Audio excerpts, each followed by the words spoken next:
बड़ी संख्या में लोग सेना में भर्ती होते हैं। सेना के प्रति हमारे प्रधानमंत्री के मन में कितना बड़ा सम्मान है, यह उत्तराखंड के लोगों को कम से कम बतलाने की कोई आवश्यकता नहीं है। हिंदुस्तान का हर सैनिक, हिंदुस्तान का हर नागरिक सच्चाई को जानता है। मैं लंबे समय से राजनीति में हूं।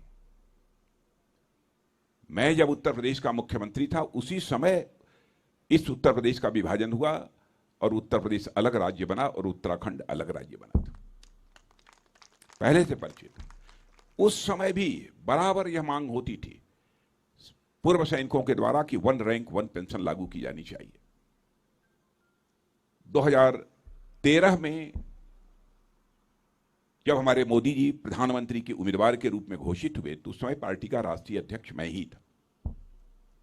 हरियाणा की एक सार्वजनिक सभा को संबोधित करने जा रहे थे। उन्होंने कहा कि अध्यक्ष जी, आज मैं हरियाणा की एक सभा को संबोधित करने जा रहा हूं जिसमें कि अधिकांश हमारे पूर्व सैनिक रहेंगे, और आप भी जानते हैं कि हमारे पूर्व सैनिक लंबे समय से बराबर 1 रैंक 1 पेंशन लागू किए जाने की मांग कर रहे हैं। क्या करना चाहिए? मैंने कहा आपका क्या मत है? उन्होंने कहा कि उनका कहना था कि लागू किया जाना चाहिए।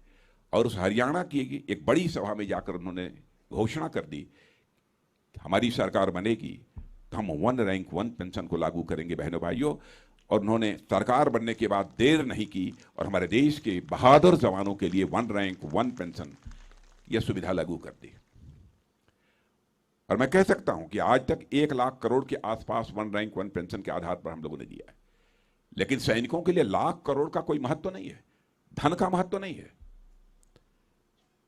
जिंदगी से बड़ी अनमोल चीज मैं समझता हूं कि मानव जीवन में और कुछ नहीं हो सकता। धन दौलत का कोई महत्व नहीं है।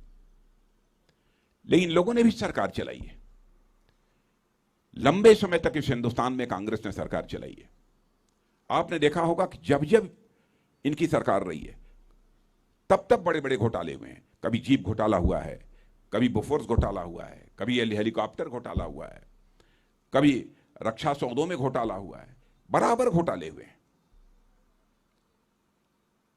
और बराबर भ्रष्टाचार के गंभीर आरोपों के कारण इनकी जो सरकारें रही हैं उनकी दुर्गति भी हुई है, उनकी छवि भी खराब हुई है। और एक बार तो ऐसा भी हुआ कि इनके मंत्री को जेल की हवा भी भ्रष्टाचार के आरोपों के कारण जो है खानी पड़ी थी। मेरे बहनों भाइयों, 10 वर्ष हो गए मोदी जी के नेतृत्व में इस देश में सरकार चलाते हुए। भारत ही नहीं, दुनिया का कोई व्यक्ति उंगली उठाकर नहीं कह सकता है कि मोदी जी की सरकार के किसी भी मंत्री के ऊपर 10 वर्षों के अंदर एक भी कोई भ्रष्टाचार का आरोप लगा हो। एक भी भ्रष्टाचार का आरोप लगाने की हिम्मत कोई नहीं कर पाया। और मैं आपको याद दिलाना चाहता हूं कि मैं क्या करूं।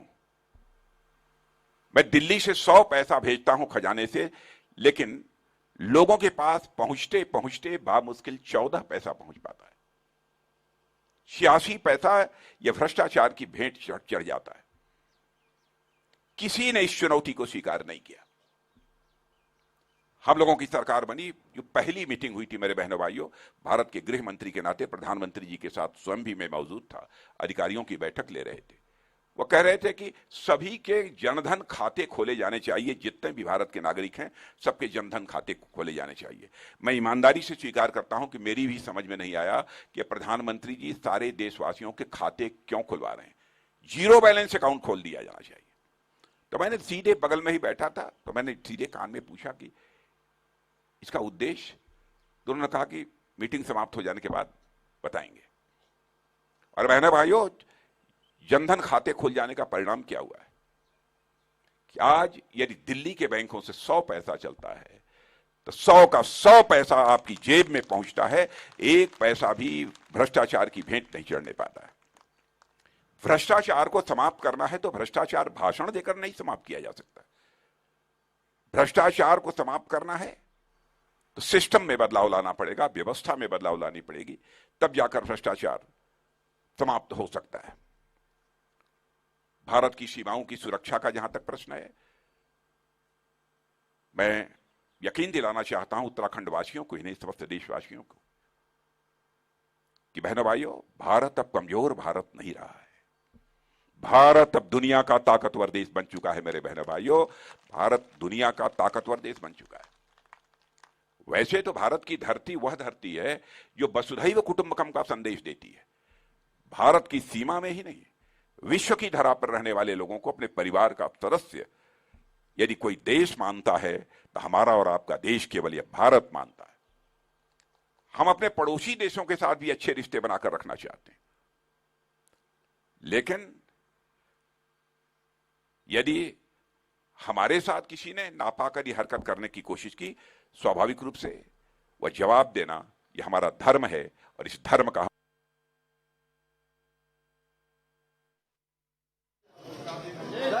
सर नमस्कार सर।